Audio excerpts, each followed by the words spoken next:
Welcome to Beyond the Frontline podcast, where your host, U.S. Air Force veteran Donna Hoffmeyer, will help you transition from the front line to the home front.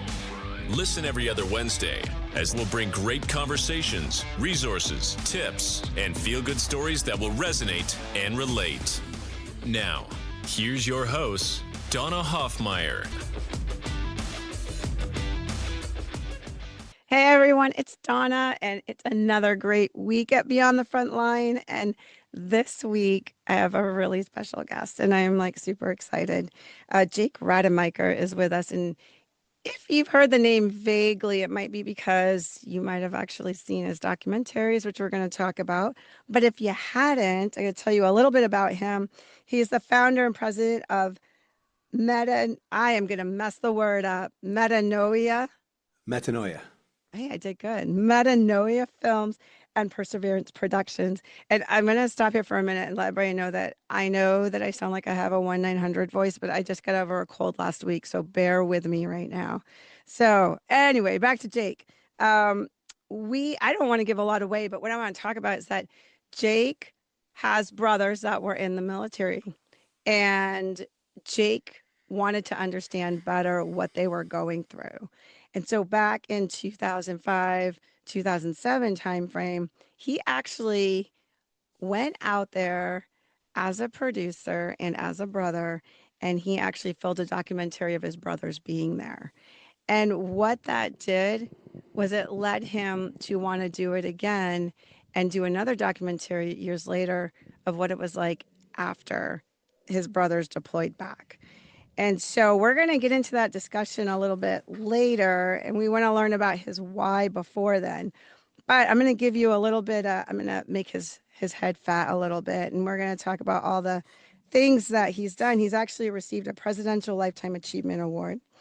The Caucus of Producer, Writers, and Directors awarded him the Distinguished Service Award. Fun fact, he's an honorary colonel in the Oklahoma National Guard. I thought that was fun.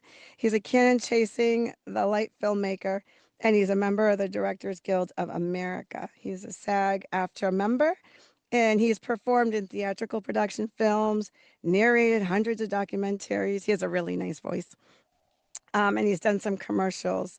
And he's a smart one, too. He graduated cum laude with a degree in English from the University of Notre Dame. And he studied playwriting and drama at Trinity College in Dublin. Ireland rocks. He lives in LA, and he is a dad of two, Josie and Noel. So hello, Jacob. Hello. Thanks for having me here today. I'm excited. So our history actually goes back about a year when you and I started talking with brothers at war, right? So the first documentary. And then we've kind of randomly kept in touch. And weird turn of events. It was your PR people that reached out to me and were like, hey, I have somebody that I think would be great for your podcast. And I was like, okay. And I get a lot of those. I get a lot of PR people that throw out names, and I pop it up and I'm like, you've got to be kidding me. It's Jake. Jake's coming back again. I already know who you're talking about. And I'm like, yes. And so I giggled. I was like, oh, this is great. But I said, all right, we'll do a pre-meet. Then you pop on. I'm like, hello. Here we are again. So I fully believe worlds come back around and around for reasons. And we'll talk about that much later. But I think it's so cool to have you here. Because what started us was all the way back when we interviewed Jim Ravella for the Gary Sinise Foundation. And then he talked about the documentaries, and then I was intrigued, and then full circle, here we are. We're now going to bring it full around now with 2 documentaries under your belt. So having said all that, I was telling you this before we started. I want to understand your why. I could easily say oh, of course you want to embed. It's high adrenaline. It's big rush. You're going to be this big journalist and kind of get a name and all that. But if anybody's meet you, I immediately go, yeah, no, that's not you. That's not even your persona, your character, your anything, your energy. So now it comes back to why? What started all this? I mean, I guess the answer goes back to World War II with my grandfather in the Army Air Corps and then getting shot down on Veterans Day 1944 and spending the last 6 months of the war fighting alongside the Italian partisans. Mm. In making this film, Joe and I actually revisit that spot. Um, and I was actually able to meet some of the children that of the partisans that he fought alongside. And so I'd wanted to go to West Point myself. I have bad eyesight, so they said no go. So I went to Notre Dame instead, and my little brother Isaac decided to go to West Point then. And then when Isaac came home from Fallujah, where he was serving the 82nd Airborne as an infantry officer, alongside my youngest brother Joe, who at the time had gotten out of high school in 3 years with probably the worst grades possible, but somehow he graduated Yeah. and had mom and dad sign the papers and turned 18 in Fallujah, where they pulled some strings and got him on a two-man sniper team. So they Wow. came home from Fallujah, where they were with the 82nd Airborne, and they told, they told me the truth wasn't making it out of Iraq. And as a brother, that pissed me off. So I decided to take all the money I ever made as an actor and a writer and started a production company. Got an experienced producer by the name of Norman Powell on board, asked the DOD for permission. They said yes, raised a bunch of money from my hometown. And I joined Isaac in Mosul, Iraq in 2005 on his third deployment and was able to film in a skiff, which I know is rare and cool. But from there also went out to the Syrian border with one of the LURS teams. They even took my camera into the hide sites for a mission. I stayed back with the quick reaction force. And because, as you alluded to, my background was not as a journalist. My background was as a filmmaker and therefore, and as a brother. And I was much more interested in the human being inside the uniform. So my interviews were focused on that. My focus was focused on that. I had final cut of my own film. So the service members were a lot more open. They gave me a lot more access to missions. And one thing kind of led to another. In the first film, I come home and my brother Joe rejects my experience. He's 19. His chip on the shoulder is a big part of the film, the first one. And so I went back to Iraq a second time and I went to the Sunni Triangle. This was December of 2005 into January 2006. I got an offer to an embed that nobody else wanted. It was in the Sunni Triangle between Ramadi and Fallujah. They told me more IEDs go off on this road than anywhere else in Iraq. Oh, yeah. And so I went there, and I embedded with the National Guard Infantry. I embedded with a sniper team. I embedded with Marine advisors who are working with the 1st Iraqi Battalion to get its own battle space.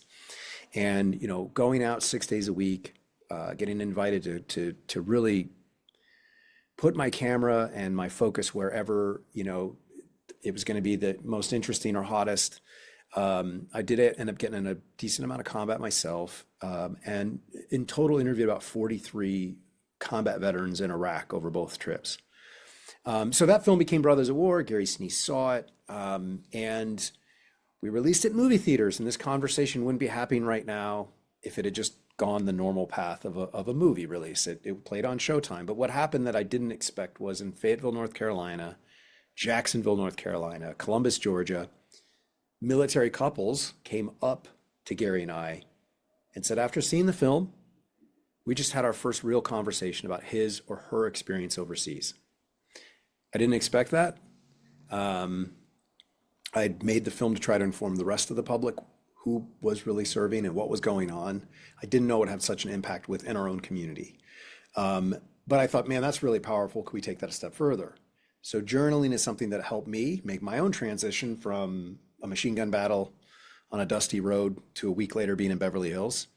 So in addition to talking to my brother Isaac, who kind of had been in combat a number of times, and so he talked me through that and having to tell my own story to my editor and producer and then the world. And so I try to incorporate all those things that I learned and things I learned from my mother when she kind of communalized and allowed us to grieve the death of my own brother, who died a month before 9/11.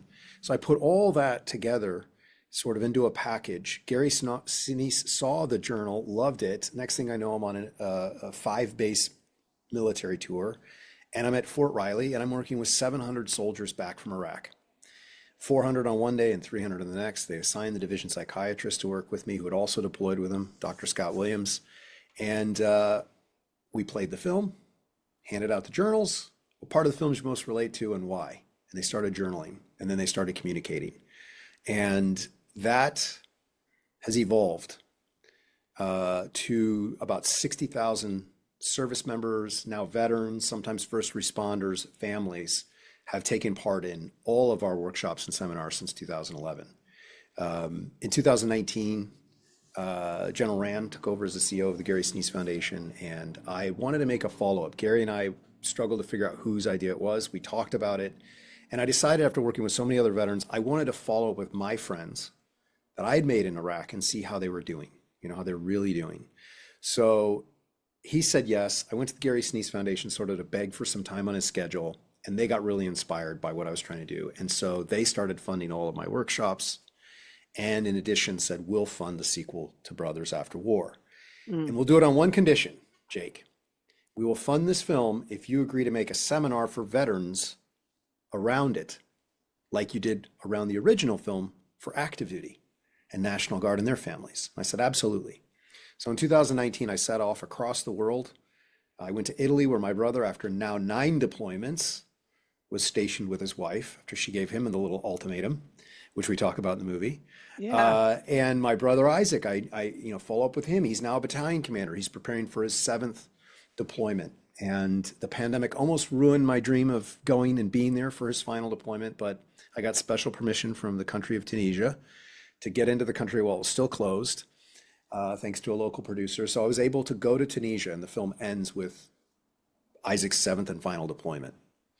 And along the way, in between those bookend stories of my own brothers, corporal now master sergeant, captain now battalion commander, are 10 veterans, 10 friends I made in Iraq. And, it's from a 19-year-old female intel analyst, Jen Hermanson, to a Marine gunner who left the battlefield wounded on his 13th deployment, and who I revisit a moment. He was in combat that I was filming on a dusty road in Iraq at the end of 2005. So, the film was an extraordinary opportunity.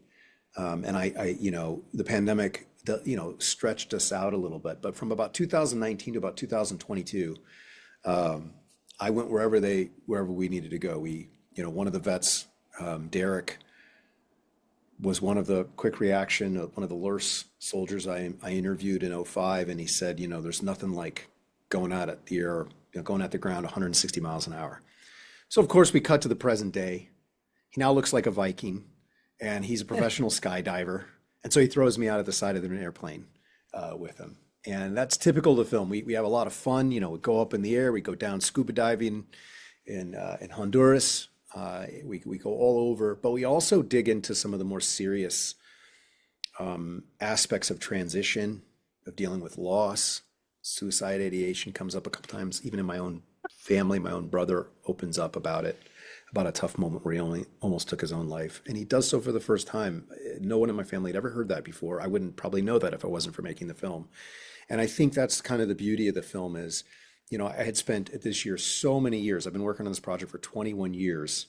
Yeah. Because I'd been at war with these guys, and some were my own brothers. And they knew we were going to use this film to help other veterans. I think, as my brother says, I'm telling you this in case it helps another soldier. So I think the film stays true to the personality of our veterans, which is fun, a lot of candor, some off-color humor. Dark humor. But also dark humor, but also some heart. And we really get in also to the more serious issues and some solutions that they found as well.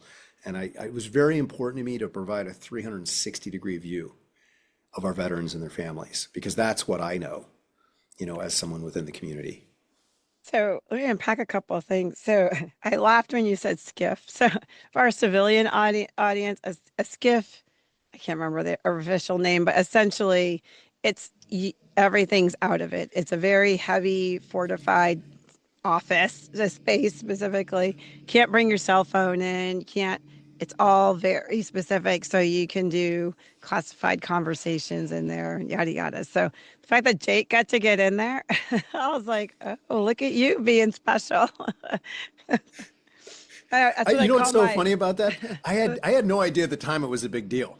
I was just like, hey, look, if Intel drives operations, then I need to film an Intel meeting so we can show the audience that you guys actually think about this. And then once somebody's analyzing this intelligence, and then the operations is actually like sending the teams out to Yeah. see how people are sneaking across the Syrian border. But if I don't show them this, the audience isn't going to understand why these Right. guys are out there, that this is all actually really connected. And while it could be successful or it might not be, it ended up being successful, this mission. Like people are really trying really hard to Connect it. attack and connect and uncover and unravel a really serious issue. But if you don't show it, it doesn't happen. It doesn't So that's resonate. all I knew. And to their credit, they figured out a way to do it. I think they probably did the non-classified stuff or whatever, but Oh, I yeah, didn't yeah. even know I it was would- a big deal until years later when I told people I filmed in a skiff and everyone's eyes went up and they were like, "You did what?" The first thing I said, I'm like, you what, in a skiff? Like, yeah. I mean, so for the audience, like, that's not military. Most likely, I'll take a wild assumption that whatever, they probably redacted out some heavy stuff, or they just talked about the non-classified stuff, and let you film that part. There's no way classified information is going out on a video. So, Well, actually, though, what's interesting about this particular film, because I wasn't trying to make a nightly news deadline, is I actually knew about missions that were going to happen 3 months, 6 months before they happened. And in fact, what really brought me back to Iraq a second time was to embed with the 82nd Airborne right. on a mission that was based on an interdiction. And I had kept my part of OPSEC's, because I signed a contract saying you Oh, can't yeah, you can't reveal NDA. anything that's going to you get the freedom of press, so I'm able to make my own film, but you can't release something that's going to put in danger a service member. If you Correct. find out about an upcoming mission, you can't, the biggest is Geraldo going, "This is our coordinates, we're taking fire." Like you can't do that. You can't reveal something that's going to put a U.S. service member in danger. But the beautiful thing about a documentary is, I was able to film that and become aware of it, and that honestly became a domino effect for the film because, unfortunately, for that particular idea, the Delta Force attached themselves to the 82nd Airborne. The intel was that good, and by the time I landed in Baghdad, my embed was canceled. That's how I ended up in the middle of the Sunni Triangle. Was my embed got canceled, and so randomly it was like no one else wanted this other embed opportunity. So I said, "Well, send me there. I'll figure it out later." But yeah, I mean, it was extraordinary. I didn't realize how special it was at the time, but frankly, being able to demonstrate some good situational awareness really helped me going forward, because the Marine colonel that interviewed me literally was like, "How can I help you?" I was like, "Well, if you could tell me what you're going to do on your missions, I'll tell you where I want to be." And so he started. He's like, "On the 22nd, we're going to push across the Euphrates. We expect contact. On the 28th, we're going to connect the two areas. We expect more contact." And I was like, "On the 22nd, I want to be with the lead platoon pushing across the Euphrates. On the 28th, I want to be the lead platoon as they connect." And he goes, "Okay, great." And he goes, "I appreciate if you don't tell anybody this, because only one Iraqi knows this, the Iraqi general." I said, "I don't Yeah. even tell my other cameraman, but we'll be there on the 22nd. We'll be there on the 28th. And so that, that was something that was just really special with the film. Frankly, it all goes back to my brother Isaac, because Isaac, being the OPSO, was the second in command of that unit. That was your trust right that there. was the trust. Yeah, that it was the was trust. I can tell It was you the right trust. now, that relationship didn't exist, you wouldn't be there. There's no way. That was 100% trust. And that was 100% him saying he's good shit and he's got this, and there's nothing worse than embedding somebody that's dependent on them. They can't have that. They're like, "Dude, you can be here, but we got to trust you and you got to be able to handle yourself," and Yep. those two things. So you clearly demonstrated both of those, and that you respected that. You're going to get a whole bunch of info. When I was a flight nurse, and we've pulled out all kinds of people from different things. And I remember specifically we pulled out a bunch of Rangers from a mission that I think went sideways. I don't even remember. But anyway, what I do remember is when they get on the plane, they are just singing to the high heavens, like venting off to us, about this and that. And I'm all like, am I supposed to be knowing this stuff? But the reality of it was, whether I was or wasn't, I never asked them. And I couldn't even tell you any of it now, is that there was a trust there. They're trying to come down from that, what was going on. And it was a safe space, Mm-hmm. And so for you to be able to say, "Hey, I'm a cameraman, I'm making this documentary, or I'm a, film producer of this documentary." And that trust was established because of Isaac and what was going on. It is huge, because I'll tell you another funny story. When I again was a flight nurse, we were like the dog and pony show in Ramstein, and people would come in all the time like, "Ooh, we want to go fly on the planes," and the operations group would say, "Yeah, you can go fly with our medevac," and we'd be like, "Yeah, yes," and so AFN comes in, this kid, he drove us bonkers. I was the charge nurse. And my friend Jen was the second flight nurse. And I said, "Oh, you're with her." And she was like, "Oh, I hate you." And so he was just, I don't know how some people can exist and not be around, like, just know how to be blunt. And other people could just be in everybody's face. Well, this kid was everywhere and he was driving us bonkers and he was asking us questions at inopportune times. And we're trying to make sure we don't lose patience. Do we have everybody? It's a lot of logistics, coordination, etc. Anyways, she went in. We were at an Italian base. She walks in the door with him, and like 30 minutes comes out without him. And I'm like, we're. I know you don't like him, but we got to take him. It's going to be a minute. And I'm like, why? She goes, we're going to take a late. I'm like, why? Because they saw his video and they grabbed the tape out of it. Now they don't want to let him go. I'm like, Garrett here. She's like, I'm over it. And she walked off. And I was just like, okay, yeah, I don't think we can do that. I mean, we waited for him. We took him back. I think he lost his video. But there wasn't any trust established. It was just like, plunk, you're with us. And he wasn't doing anything more than just getting a story. But it's a difference. So it's enormous what you did. Really enormous what you did. Mine was just a simple little flying around a C-9 in the middle of Europe. Like, no big deal. I don't even think Bosnia had opened up at that point.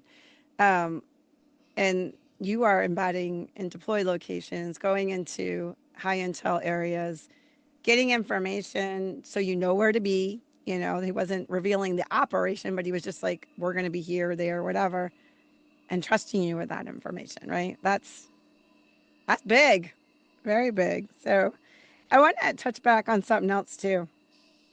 So how many siblings do you have? I caught something and I just wanted to go back on it.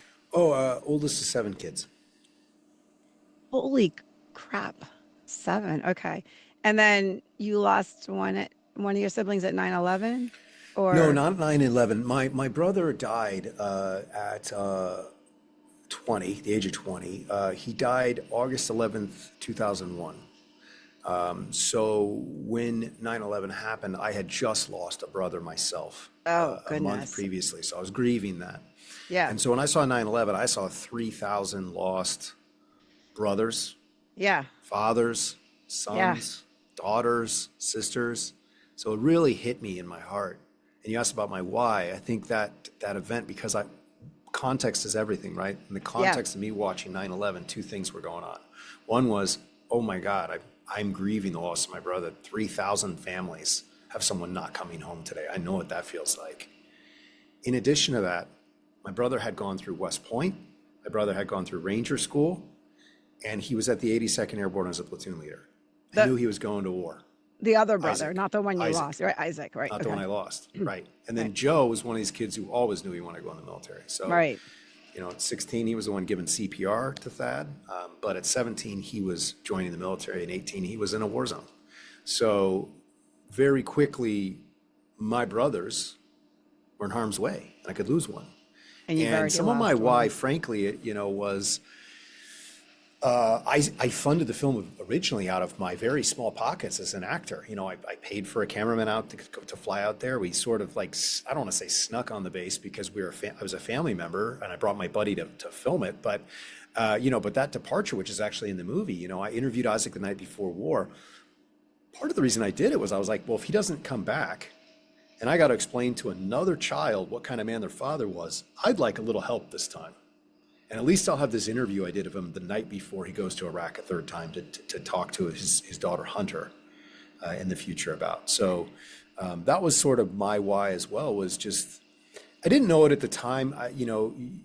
Steve Jobs once said, you do things as a creative person, sort of like you go in the right direction. Your intuition, pulls Yes. you in a direction. Later on, looking back, you go, oh, that's why I did that.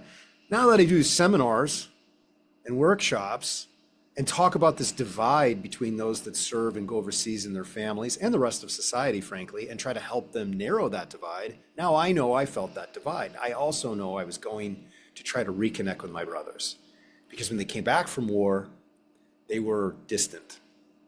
Yeah. They were a little bit edgy. In the first film, and when we cut back to it in Brothers After War, you can see the 1,000-yard stare in Joe's eyes. Yes. Very I actually apparent. picked up on that the first thing I did when I saw that, I was like, oh, my instinct was like, we need to get him help.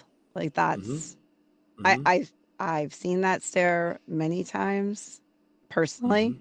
It happened to my husband when they lost. There was a big shooting in Kabul, and I've spoken about it on previous podcasts. But I was pregnant with our daughter, and Mm. it was our second child. So I found out I go into labor early, and so he missed the birth of the first one because I went early, and they were not going to let him miss the second. And so they got him home 10 days before she was born. And 3 days before she was born, I just happened to either hear something on the radio or read something. And I just off the cuff was like, hey, there's some shooting in Kabul. Being military myself, I didn't put much into it because like if we announced every single time a bomb hit a base, like how many times would we be doing that, right? You'd be on the air doing it constantly. So I didn't think a lot of it, right? He's like, oh yeah. He was the same way. He's like, I'll just go in and see what's going on. I'll get intel. And then the phone calls started coming. And we found out that it was what they call a green on blue. So it was a Afghan, technically a friendly, right? A pilot that walked into a morning meeting. This would have been the morning meeting that my husband went to every single morning. And it was at the end of it, and he shot 9 people. And my husband knew all 9 of them. Oh And no. the commander that should have been there, it was the deputy that was there. Jeff Osborne was his name. He was killed. But he was up in his Finney flight, and his wife, and my husband and I, we used to all fly together when I was flight crew when I was a flight nurse. So I get a call from Tammy, and she's like, when did this happen? And I'm like, I'm trying to get the intel. So I figured it all out, and I said it was morning meeting, and she's like, Jeff would have been there. And I was like, yeah. And he was up on his Finney flight, and that's what he landed to, a massacre. And so he was home. My husband was home. This all happened. It was chaos. But it wasn't a week or two later, I saw the lights going out. And I remember saying to him, you need to get help. You need to talk to somebody. I said, because this, I can see it in you, you know. It's a very distinct look. And when you see it once, you'll always be able to pick it out. So, Mm. um, yeah, yeah, that was a moment, you know. And so that light going out, I saw it in my husband. I've seen it, all the veterans I've helped. It's a very distinct look on them, you know. And they're, how do you go from, like you said, you made the comment, like here you are in the SUNY Triangle one week, and then the next week you're in Beverly Hills, and you're like, this doesn't make sense. There's two completely different worlds, and it's really hard to relate. And in one world, they're fighting for their lives, survival, and then the next one, that's not a thing, you know. And that's hard for a mind to get their head wrapped around. So, which kind of leads me to what I was going to ask you. You watching, going there, you know, we all know people in different lights, right? So you know your brothers, right? And so you have different memories of, especially being the older, right? Oh, and he was a jangalang, or he was, you know, he's the clown, he's the goofball, he's the this, he's the that. And then you go there and you see Isaac, was he a battalion commander? Is that correct Mhm. at one point? So now you see him in these serious roles. Like what goes through your head when you're watching somebody that you've known all your life, couple that with losing a brother already, being the oldest, all that, and then you're looking at your little brother that's kind of a badass owning it, you know? Like what goes through your head? Well, it's funny. Like, so we got permission to film this live fire exercise for the sequel because I wanted, like I was saying about the 360 view, I asked Isaac about his daughter. He cries, he gets emotional, which is very rare for him. So I also wanted to show him, the strength he has. And so I was like, I want to film this live fire exercise. Plus, it's exciting. It's good for the audience, right? Let's have a little fun here. And I remember being there with my crew, and we got our body armor. We're all ready to go. And they're waiting for the boss to arrive. Who's my brother? I'm just like, are you kidding me? And you're The like, entire exercise is waiting on him. Like, get over, like, why are we waiting? You know what I mean? Like, so that's just hysterical, right? And of course, they're all excited because this guy's older brother's there. And so that, yeah, it's very special. It's very special. And, I think what's also special though is, when I'm in Tunisia, got there towards the end of his deployment, and because of this project, it really has created a special space between us where I've been there along the way and asked him questions about losing his best friend in the Sunni Triangle. What does it mean to not get picked up for Colonel?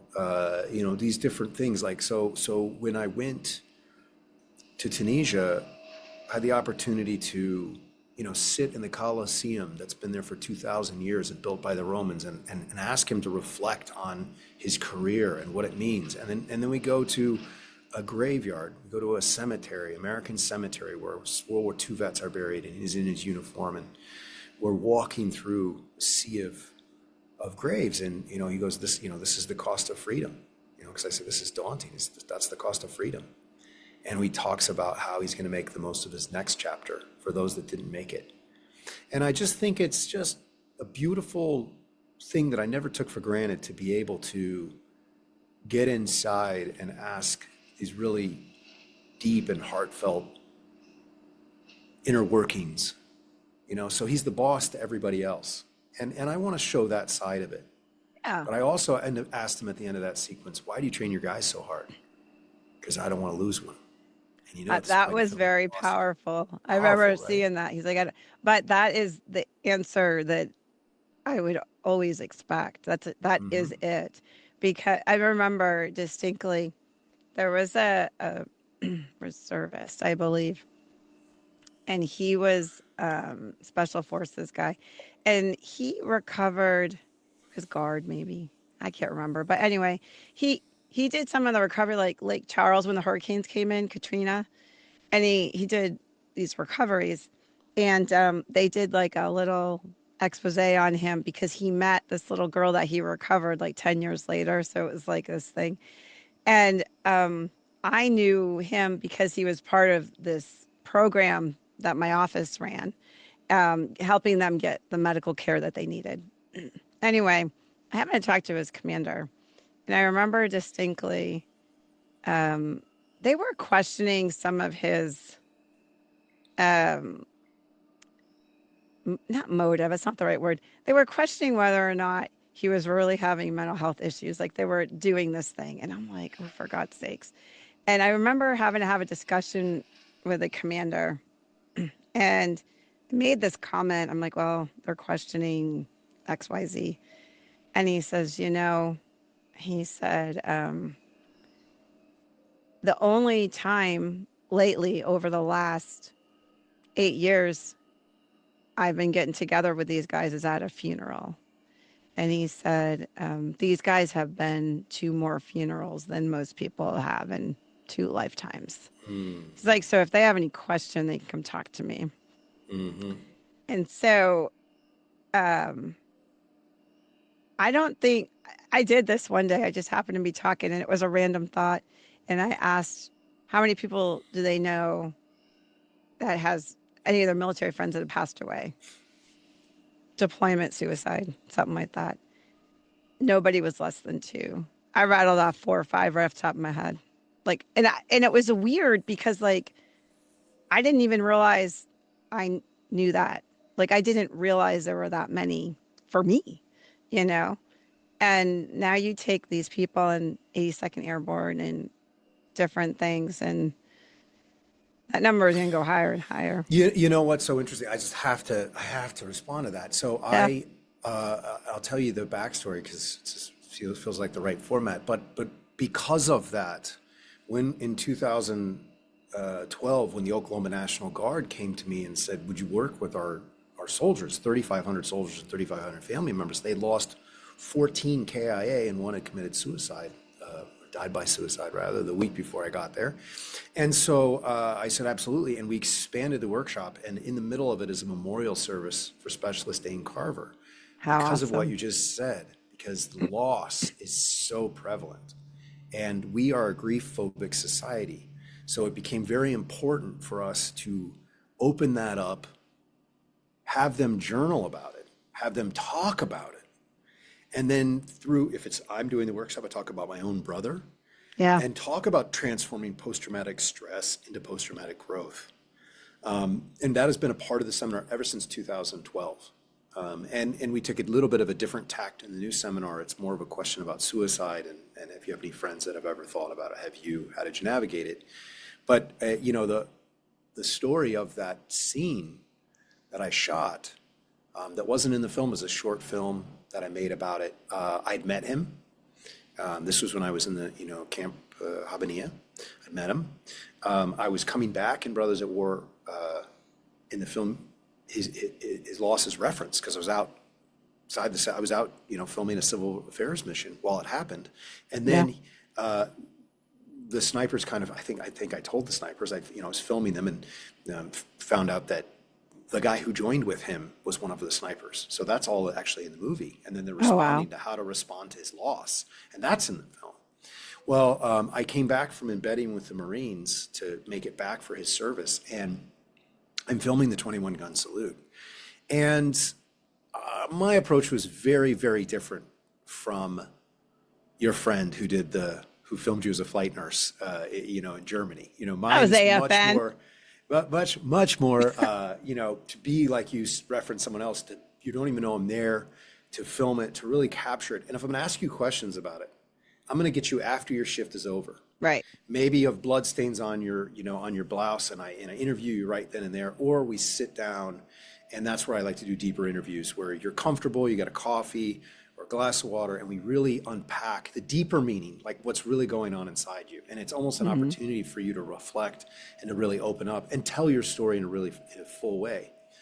Well, this particular one, I was filming them. We filmed the 21 gun salute. We've got, the rack focus on the different guys. And then I did get in their face a little bit and film. I wanted to get the look in their eye after they finish that shooting the guns, right? Because these were his friends. These were the people that he served with. These were his brothers. And I got probably pretty close to get a focus on a couple of the different faces and hold it. I finished filming and I felt really bad. So I walked around the corner. It was just kind of like, I don't know about if that was appropriate or not. One of the soldiers comes up to me. He puts a piece of paper in my hand, which is the email addresses of 3 or 4 of the soldiers. And he says, "Thank you for telling our story." There you go. I kept that piece of paper in my wallet until Brothers at War was in movie theaters. And that was one of the moments that inspired me to keep fighting to get the film out to the American public. These are, it's such a double-edged sword, right? Like you don't want to talk about it, but you want people to understand it. But you don't want them there because you don't want anybody to experience what you experienced, but you want them to understand it. And you want them to understand the overstimulation, the I need the time, I need a moment, why I'm not coping well. And you want somebody to fix it, but you don't want anybody there. It's such a chaotic mindset. And I talking about this through the number of people that I've worked with that have needed the care, that have been willing to open up to tell me what they were going through, that vulnerability level. Um, when you don't put that out there. You don't walk forward with that. We're not taught to do that. You tuck it away. And if you're in the middle of a battle, you don't have time to grieve. You got to pull them out of the way and make sure you don't get hurt and everything else. You're compartmentalizing constantly. We're masters at it. And the more high functioning we are, the better we're at it. The better we can hide it. The better we can put on the face. The better we can hold tight and then go around the corner and then have a tear or two and then be like, okay, get back to it. Um, so for you to be able to have people open up like that, it's huge. This is what's going to get people, like you said, talking.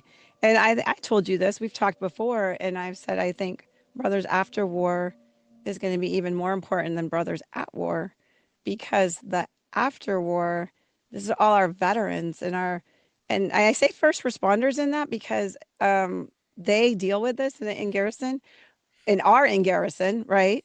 But I don't know what the number is, but I would say a good 30% or more of them are also veterans, right? So Yes.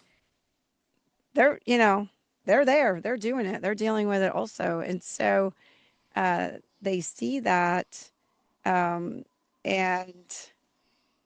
I think it gives them, you're building the safe space. You're building it saying, it's okay. We're trying to figure out how to let go, how to resolve it, and we don't always do it right. We find the bottle or we find the drugs or we inadvertently get addicted to it because we're in pain.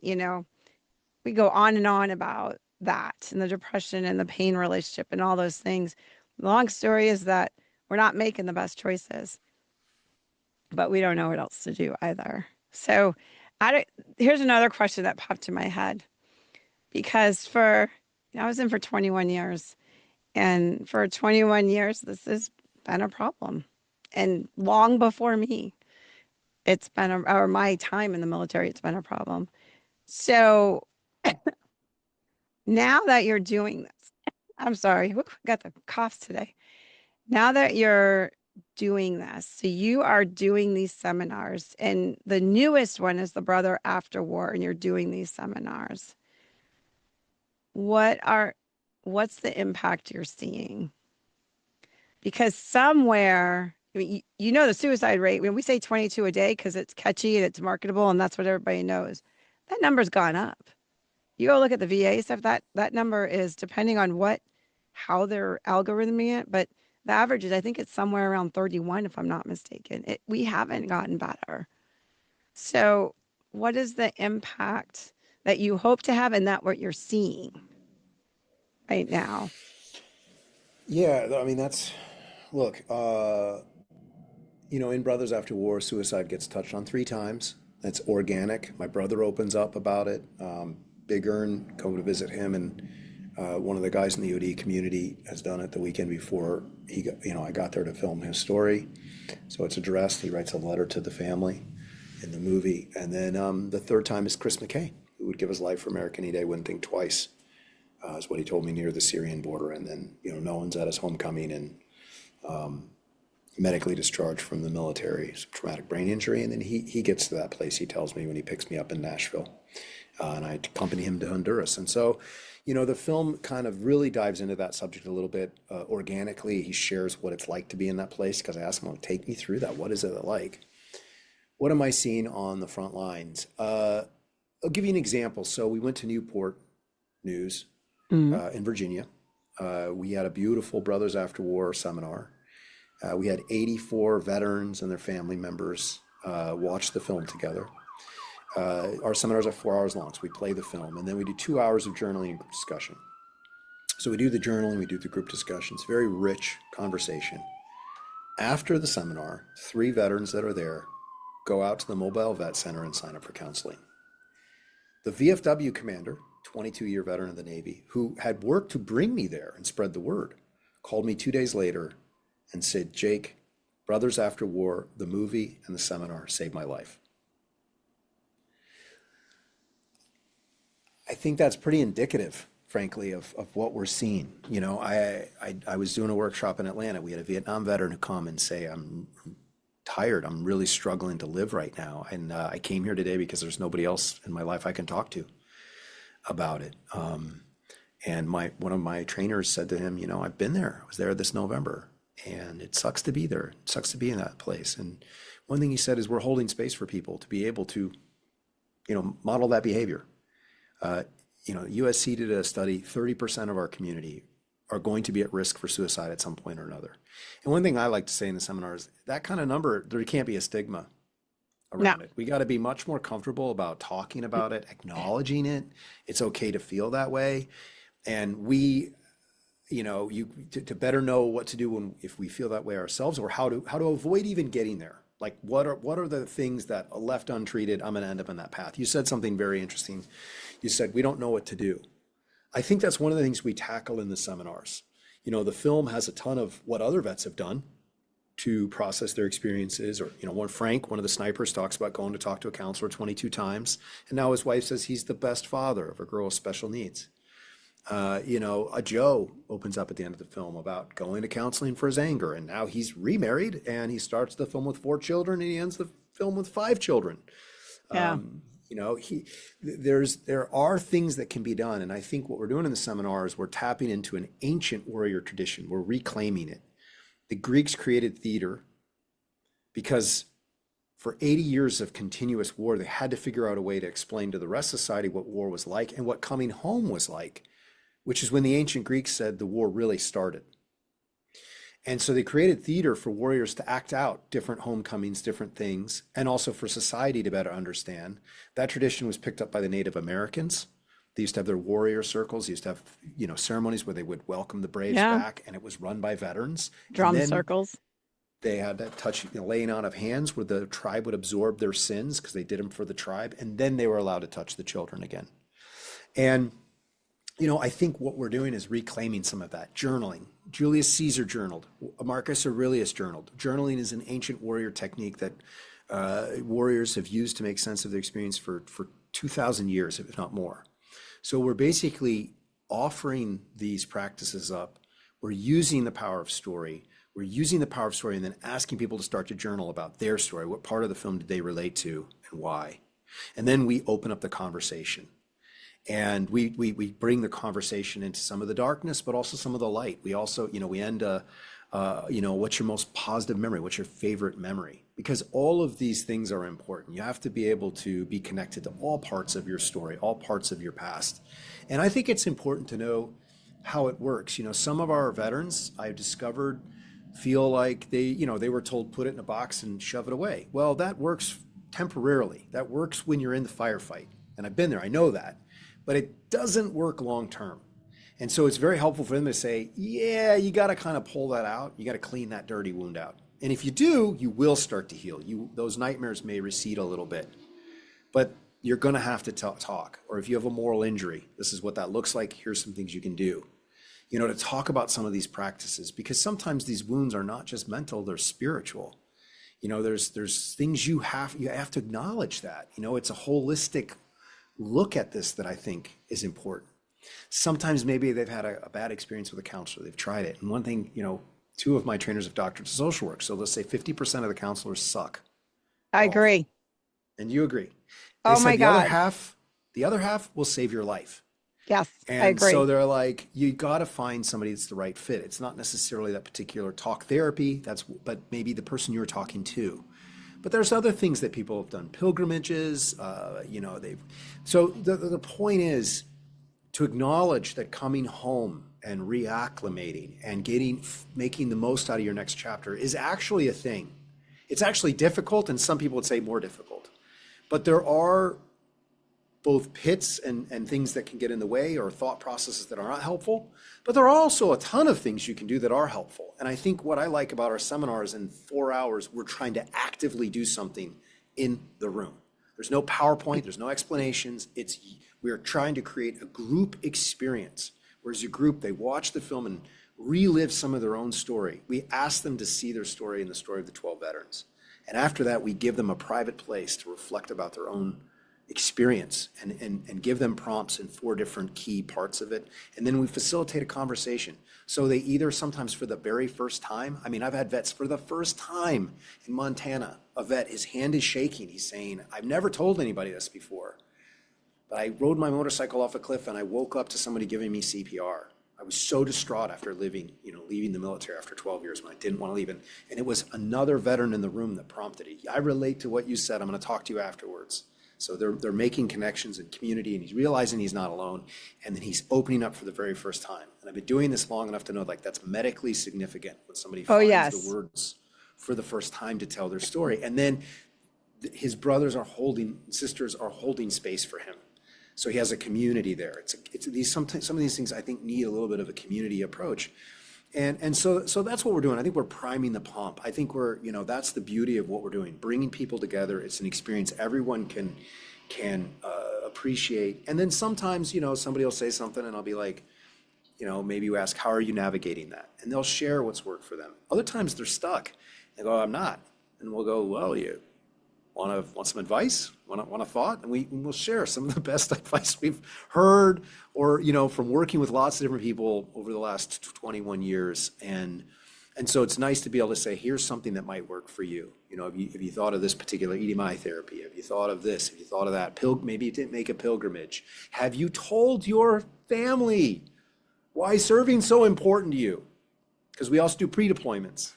Have you told them that? Have you told them that story of why this means so much to you? Right. Sometimes it's yes, most of the time it's no. Go tell them. My trainers will be like, for the love of God, don't make your family go to a war zone like Jake's brothers did for you to be able to understand why this is so important to you. Just go home and tell them. Or right next to you, tell them. It's okay. Why?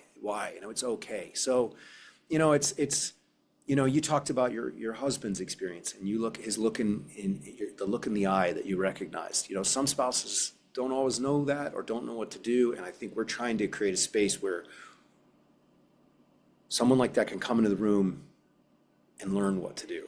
They can maybe do it in the room themselves, or they can see others doing it and understand, oh, this is the warrior's way. This is the path I need to walk down if I want to proactively deal with this.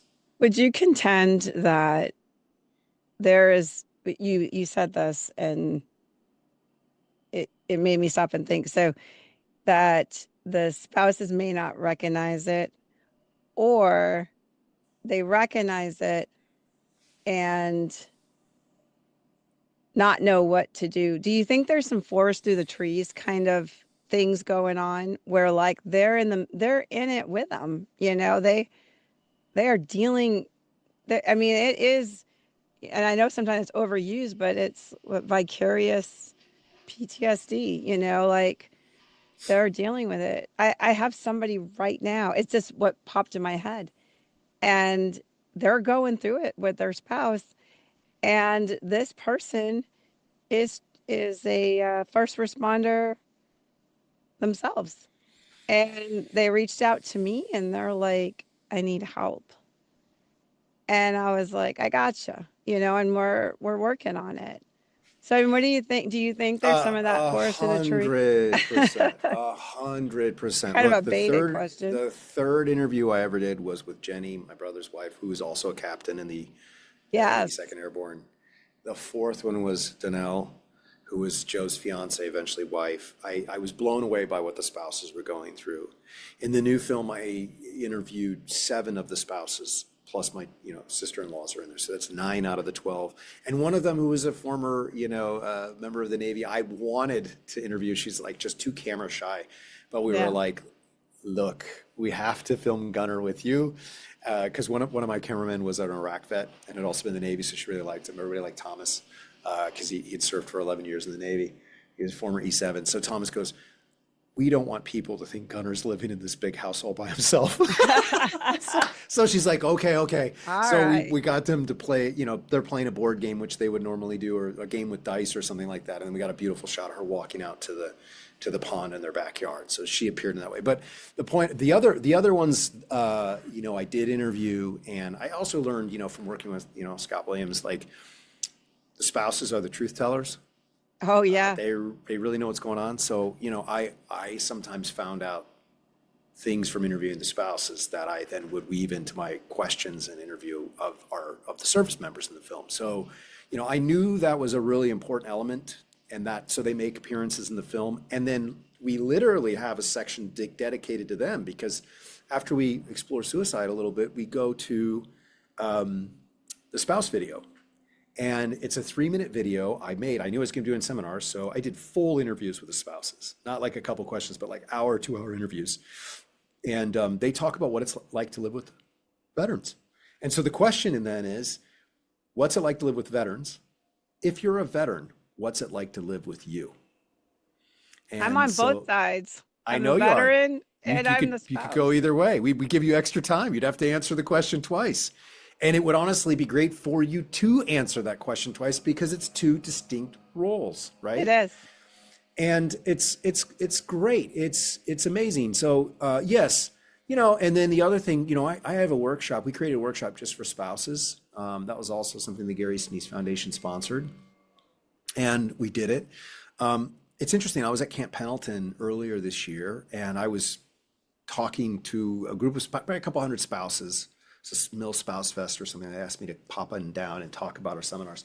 And so I did a question from that particular workshop. And what was so interesting to me was a lot of these spouses were spouses of Marines who've been in the service for 10 to 20 years. And they wanted the Brothers After War seminar.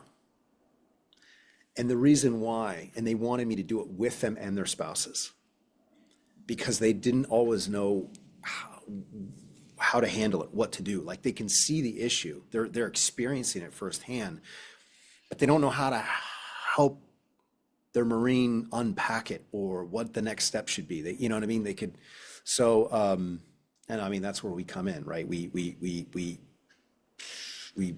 walk out there, we play a film with Marines in combat. We show them the way, how to talk about it. We have those conversations.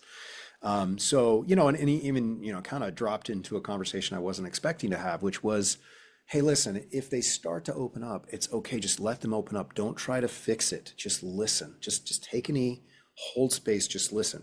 If you think they need to maybe go talk to somebody about it, I would recommend that you don't bring that up that night. No. Just listen. Just listen. Maybe the next day, maybe the day after, you could just say, I was thinking maybe it'd be helpful if you were to talk to somebody about some of the things you were sharing with me the other night. I think maybe they'd have some insight, maybe it could be helpful. I said, you don't have to, all you need if you're a family member and a veteran starts opening up about a traumatic experience, they will immediately look at, not always, but most of the time they look at you to see if you can take it or not, if you are with them or are you horrified, right? So that's step one. If they look at you and they go, they're with me and they're not turned off, they're not judging, they may keep talking, right? So that's a good thing. So you don't have to fix their problem. You just need to hold space, take a knee next to them, let them unload a little, let them like share and process it a little bit. Some of us have the ability to do a little bit more because of our experiences or training, or you're running seminars like I am. So you may feel empowered to maybe ask some follow-up questions or to take them through or provide an insight, okay? But I've learned through the years that just listening, just letting them talk, let them get it off their chest is one of the best things you can do. And it's very important for our veterans to feel, as you used the word, safe space, to feel like they have a space. And if they think that you're a safe space, to be able to unload and unpack a little bit of this is really helpful for them. And I think that one of the solutions, potential solutions to the suicide epidemic, and I would say even crisis, is to engage the families, to engage the caregivers, to acknowledge their own journey. It's not the same as the veteran who's loses 9 friends in a room. That's a different experience. However, it's still an experience to be next to that person. There is secondary trauma. It is a more difficult role to have, a path to walk than maybe someone who, is trading stocks. I'm sure that gets stressful sometimes, 1987 or something like that, but It's not the same, I mean, like everything is different. However, like it's still like they come home, they bring it home. It is, It's an important role, and also offers a unique opportunity if engaged and educated and nurtured to, aid and abet our veterans and help them get to a better place. I think um, you hit a very important thing. And I think this sometimes might be where on the spouse side, like when I put myself on the spouse side, I mean, I have a little background, so I can maybe I see stuff that maybe other people don't just because of my background, right? But still as a spouse, I can see like you're right. They don't want to tell you the horrors that happened, especially if it's something that went sideways. And I used to learn that when I would hear the mission went bad, and that's what somebody would say to me, I learned over time that that was often code for there were children or civilians involved, right? Mhm. And I will tell you that the most trained, highly trained service member will be brought to their knees when it has to deal with, especially children, right? People that don't need to be involved in it. They can handle the bad guy, but they can't handle people that shouldn't be there, right? So, um, I absolutely 100% agree with creating that safe space, right? And letting them talk. The the next step, and you kind of alluded to that and said it, is how do we move them to the professional help? Because yes, that person, if they're like they are testing the waters, like can they handle it? And if they figure out that they can, what doesn't need to happen next is that they don't become the therapist. That is the safe space. But I think the tools that the spouses need next is like, okay, how, and you said it, how do you have that conversation that's low threat to say, what do you think about talking to somebody? Because inside as a spouse, I can imagine as a spouse that has like no military background or maybe doesn't have any mental health background or medical background or whatever, when they hear this stuff, they're trying to keep the calm front, how inside it could be like, oh my God, oh my God, oh my God. And they might be panicking inside and not know what to do next. Like, I don't know what to do. I've seen that many times. They're just like, they said this and I don't know what to do. He needs help. He needs help. Correct. Or she needs help. It could be either way. Correct. But ramrodding that in their face, you're setting off alarms like something's wrong with them. Like, oh my God, you need help. When the reality is like, yes, they need help processing it, but we need to let them buy into the idea and gently move them over to another safe space that can professionally help them and empower them to do it. I mean, it's really what needs to happen is the positions I was in, if I needed to send somebody to go get mental health care, they're going. Like that was just kind of the end of the story.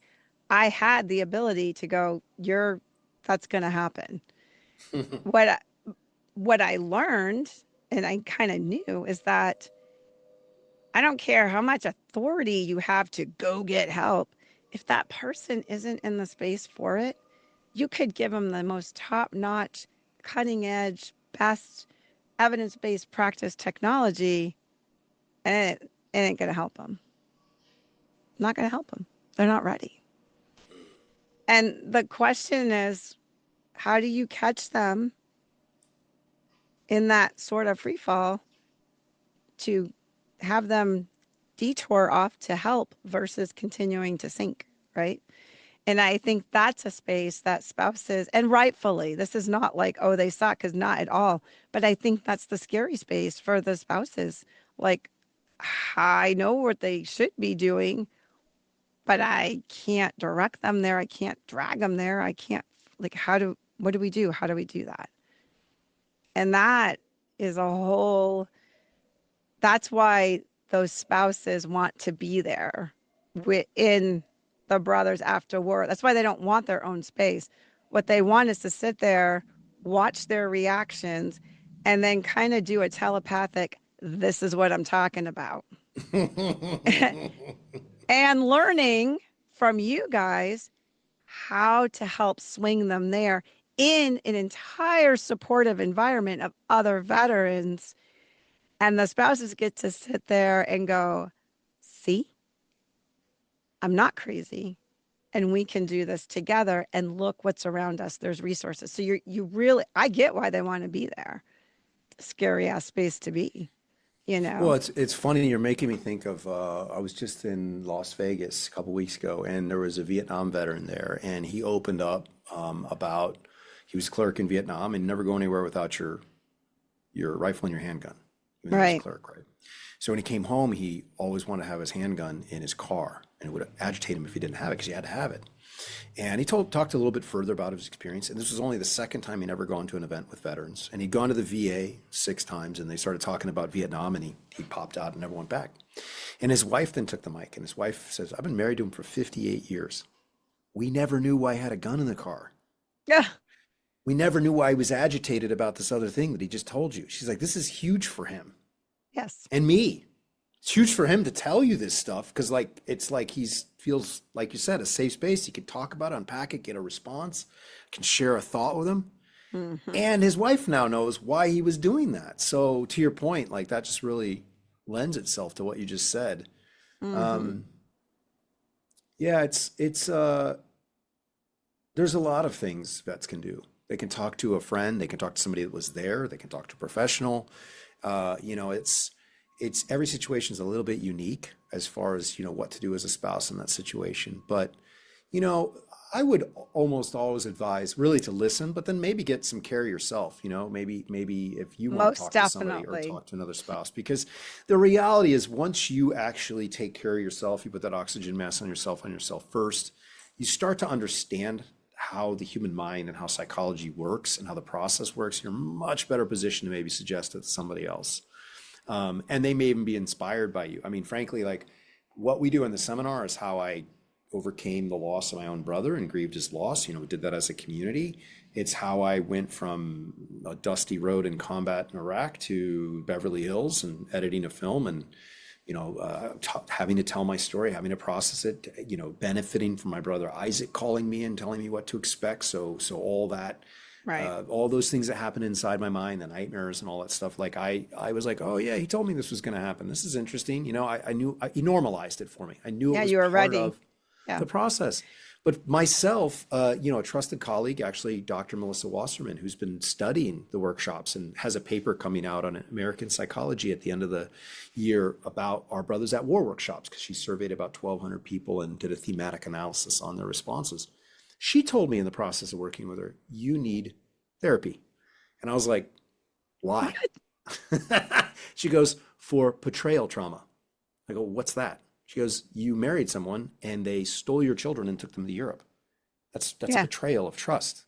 And you need to talk You to to somebody work about through that. that.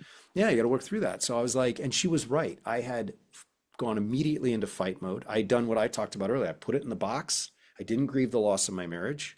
I didn't grieve that betrayal.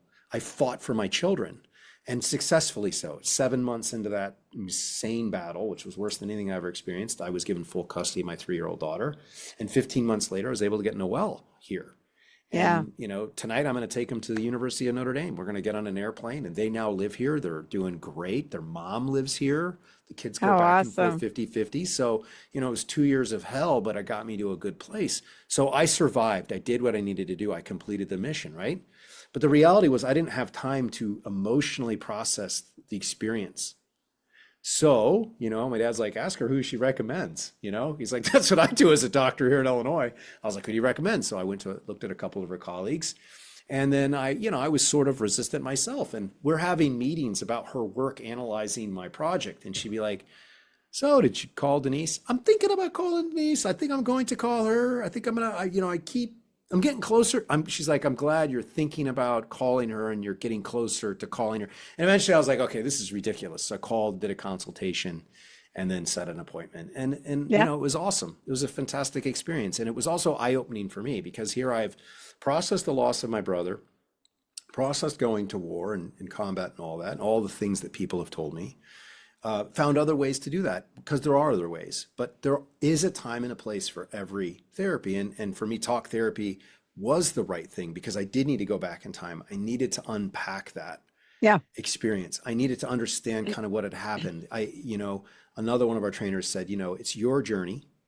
But they can see the moat in your own eye that you can't see. And you want somebody who you can trust and who has an expertise in the thing you're trying to solve or understand or figure out.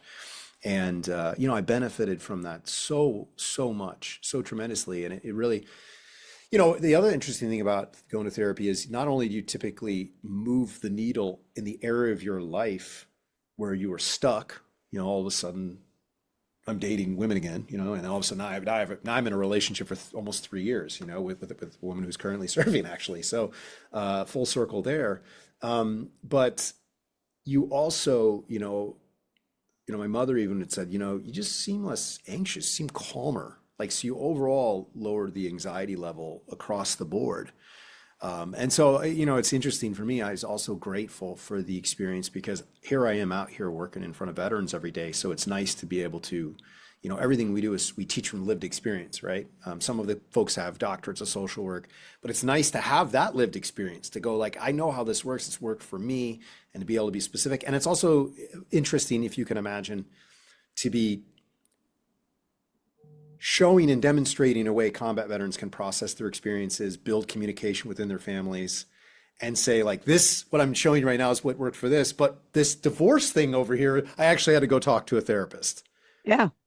I think that's really powerful because the point I'm making is we all get stuck sometimes, and there's different things we can do to get unstuck. And as one of Noel Apana is one of our trainers, great guy. Noel says, you got to get off the X. You got to move. You don't stay on the X in the military, you get off the X. And so you got to try different things. One thing you mentioned about kids, when children are lost, that's a moral injury. And moral injury is something that my understanding of has grown dramatically over the last few years. And moral injuries are not post-traumatic stress syndrome. They are their own specific injury. Correct. They require a different type of therapy. It's a spiritual wound. And I think that anytime, and we come across this sometimes in seminars, it's incredibly helpful for veterans to have a better understanding of what a moral injury is. And then what are things that have worked for other veterans to sort of move through that and find peace on the other end? So yeah, that is something that untreated is a big problem. I agree. And actually, when your friend said, 50% of the therapists are crap, and I'm like, agreed. But what I'll actually That back was one up of our and therapists say, that said that. but those are like the best ones typically when yeah. they know their own, right? And I always joke, I'm like, I have way too many therapist friends. I mean, like I am constantly working with them, with other veterans, and everything I did in the military, I had veterans had moral injury. Sometimes the outcome wasn't good with that, but um, in regards to the therapist, I am going to say too that you we do not have enough trauma informed therapists. We do not. And anybody that has had therapy and has gone from, I'm going to say, for lack of better terms, a traditional therapist um, to a trauma informed, they're going to tell you it's completely different. It does not mean that this therapist sucks. It means that their skill set is not what is needed for the situation. And I've seen it over and over. And the best therapists are the ones that say, hey, this is not my wheelhouse. There are therapists that are like, oh, yeah, I work with if you have trauma. And you got to peel that apart. What does that mean? You had an acute incident that happened when you were an adult, and you got to work through that, like one incident. Sure, that could work. Or take our veterans that typically have complex trauma. They had stuff that most likely happened in childhood that never got resolved, Mm-hmm. high number of that.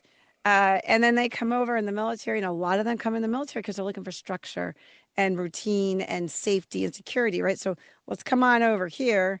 And although we do provide that, we also provide our own special course of trauma, right? And we have to go through that.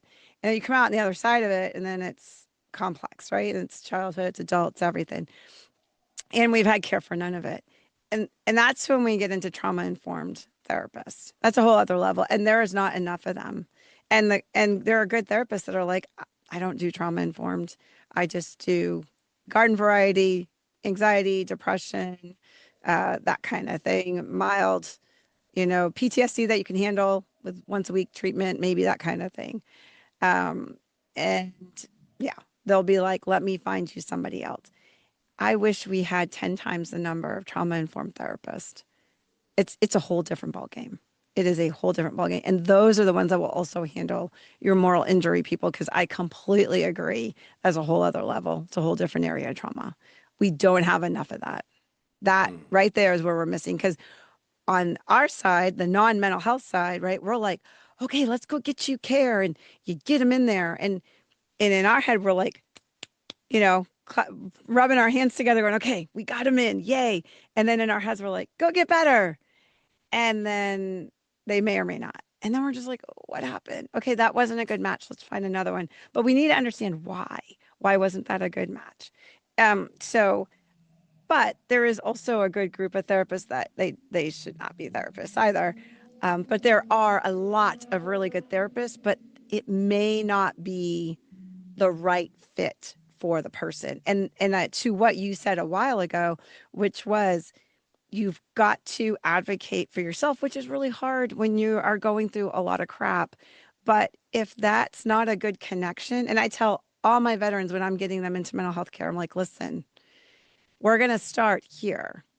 But if this is not, after 5 or 6 visits, you're like, I'm not feeling it, it is okay.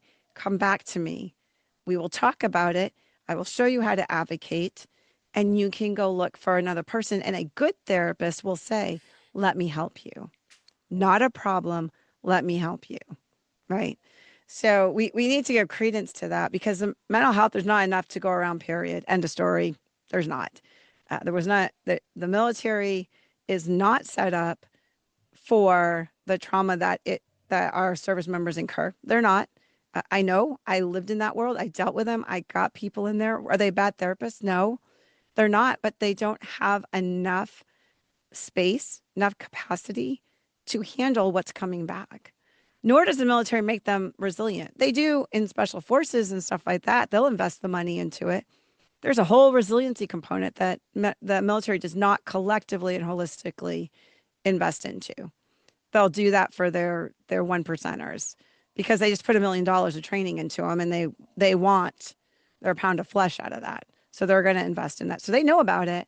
They just don't do it, whether it's because they can't afford it or whatnot. And it's not a bash at the military. It's just a fact. It's just is what it is. It would be better if the military could recognize it and then act accordingly. It'd be better if Congress could be told that and then fund accordingly, but that's not what happens. And so they come out on the other side, the door closes, and as your documentary shows, all kinds of crap happens. Good, bad, and ugly, right? Good, bad, and ugly. There's good things that happen. Your brother said it. I'm glad the divorce happened. It helped me grow. It had to happen. Defense of my ex-wife, it had to happen. Had to grow. That's great. I mean, that we know life is learning, and learning doesn't happen when it's all sunshine and flowers. But can we learn other ways besides breaking up a family? Because I know none of them wanted that.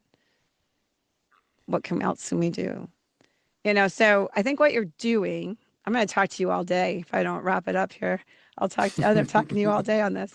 But what you're doing, you said it, you're priming the pump. And I think that is literally the best analogy. You are getting people, you're helping them get the energy to, one, go, oh, it's not just me. Weirdly, we all know it's not just me, but yet we all feel like it's just me, right? Yeah, of course. That's how we are. But 2, then you put around them, hey, there's ways to help. And they literally can walk out the door. Vet centers, I could do a whole thing on vet centers. I think they're phenomenal in what they offer. I've worked with them before too. I still work with them now. So getting them there, giving them the energy and the courage, and I'm sure a little extra courage when there's a spouse looking at them going, I'm validated. We're going to do something now, because that is where it often starts. I don't know how many times I have the spouse go, So I'm trying to tell him that the gun under the pillow is not normal. And he or she, they think it is. And they're like, that's not normal. It's not normal here Mm. where we are, you know? Um, and so what you offer is you normalize this and you validate the partners that are like, I know this is not normal. Here we go. You know, you're giving them kind of like a breath, you know, to go, okay, and it's all right. We can do something about it. Because even a guy that I just read a laundry list of accolades and I can see you all over Google. And 5 minutes before, I'm tripping over everything, trying to get here to my computer to be like, God, I hope I do a good interview and all this other stuff, has issues, right? Yeah, my brother says at the end of the film, we all have issues. He goes, if anybody who says they don't is lying. I mean, it's not Yeah, about not having issues. It's about understanding the best approaches to how to navigate them and how to make sense of it and where to go if you get stuck and then also to, I think turning stress into growth is super important. And you mentioned, it'd be nice to see Congress invest in some more resources for our vets to help that transition and to acknowledge what is needed. And I hope we're heading in that direction. yeah, In the meantime, we're trying to offer everything we know correct. in the present, in the moment. That's why we're touring around the country with the seminar to be able to go into communities and say, here's the best of what we got from 20 years. And then here's all these other great resources that are available to you as well. Yes. And folks that care and that folks that have created, really interesting modalities and things to try out. So, because I like to look at it as almost a spectrum, right? Like some people that walk in the door, well, it's just going to be a really awesome day. And maybe it opens up some communication with your spouse or your son or your mom or dad. And that's really good. It's real. So you've changed that relationship a couple degrees and now you guys are Yes. closer. Fantastic. All the way to literally saving people's lives and everywhere in between. So that's what I love about our experience is it's something that everyone can benefit and grow and take another step down, whatever their path is. I think it's awesome. I'm excited. So, having said all of this, because I could talk forever about this, where is this being shown? Like it's actively going on, you know, so where It is it this it being shown? It Showed? is. We're about to update our website, Brothers After War. If you go to Brothers After War, we're about to list all the tour dates and you can sign up for it when it's in your city. You can also email us, if you want us to bring it to your town. Donna's been working with us to do that. We're going to bring it to San Antonio. We're trying We to lock in a are. date. I'm And excited. we're also pretty active on Facebook and Instagram. 3 or 4 weeks before a seminar, we'll often release a post and even kind of push it locally if it's in the community. The other way you can get in touch or you can see both movies in your living room right now. Brothers After War and Brothers at War, the original film, both are available on Amazon. Brothers After War is also available on iTunes. Sometimes it's on the shelf at Walmart on DVD. And I think you get DVDs that way for both off Amazon. So they're there. You can I think rent each film for $4 or $5 Yeah. and watch it and see the film and have a conversation with your family based on that. The seminars are cool because we rent a movie theater and we have this group experience and the film is 4K and surround sound, so it's really awesome. Sometimes we're even able to provide a free lunch. So that's a good benefit as well. But the films themselves are available to all your listeners right now. If they get excited and want to see either film, they can do that in their own living room. And then if they like the film or if they want to wait and do this as a group, just shoot us an email, info@brothersafterwar.com. We have a couple people on outreach on staff, and where we hear from people is where we bring the seminar. So Yeah. if you want us to bring it to your town, We reach do. out and we will. We're doing it. I said we are in the works right now. So a lot of guys, if you've listened regularly, y'all know that I also run a nonprofit. And so this is something that we're excited about. And by the time we launch this, be about a month or so, we'll be heavily in the works for 2026 that we're going to do this because it's important. It's very important. And I think that even if you do watch it, so I know people will run out and watch it. Do not be the person to say like, "Oh, well, I already watched it," because the seminar is completely this is different. You're going to watch it, but then there's going to be conversations and you're going to hear from other people and people that are willing to step up and say, "Hey, I went through this," or people that, had different experiences, different solutions. Bring your spouse, bring your partner, um, you know, open up, bring your family, your parents, open up the conversation. That's what that's going to do. So I do encourage people to see it now because I think that if you think you're going to be triggered or sensitive, maybe you should go through it once and see how you do with it. And then when you see it the next time, it's going to be in a different scenario, and then you can watch through again because you'll pick up stuff that you may not have picked up before. So I think it's important, very important. I wouldn't be on you guys asking to let's do this if I didn't think it was that important. So it's good. All right, last thoughts. We're going to wrap it down here. Man, we have covered so much ground. I feel like we've covered it all. I guess my last thought would just be a thank you.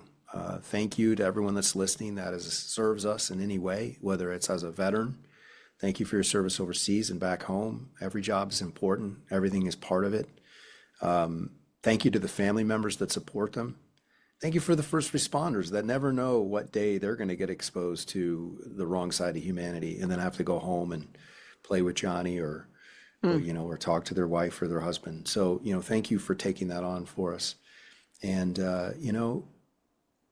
the other thought I'd have is just do find someone, a group of people, community, people you can talk to, people that are, maybe next to you or understand or can mentor you. They're in the space with you. And those that are outside of it. It is important to be able to communicate about your experiences to people that do not have the same context. That is also of great value, and have friends outside of the person who you served in the 82nd Airborne with or whatever. That is also something that's important. You're a multifaceted person, and you need to have multiple relationships with different people to address the different parts of you.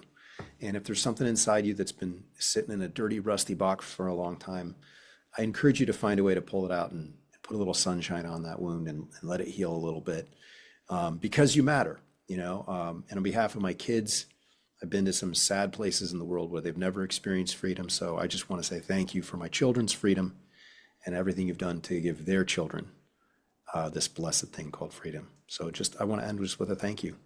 I think that's perfect. I love it. All right, everybody. Last thought is just remember, you are not responsible for the trauma you incurred, but you are responsible for the healing.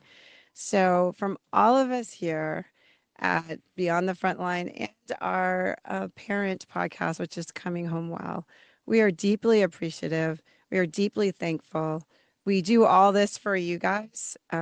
We all volunteer our time because we feel it's that important. And we are happy to make these connections and talk with people and share their knowledge, their expertise, the projects they're working on, and the resources they're willing to share. So from all of us here to all of you, we hope you have an awesome week. Thanks for listening to Beyond the Front Line, a podcast of Coming Home Well. Join us every other Wednesday. And if you enjoyed this episode, please share it with others, post about it on social media, or leave a rating and review. Thanks again. And until all are home and all are well.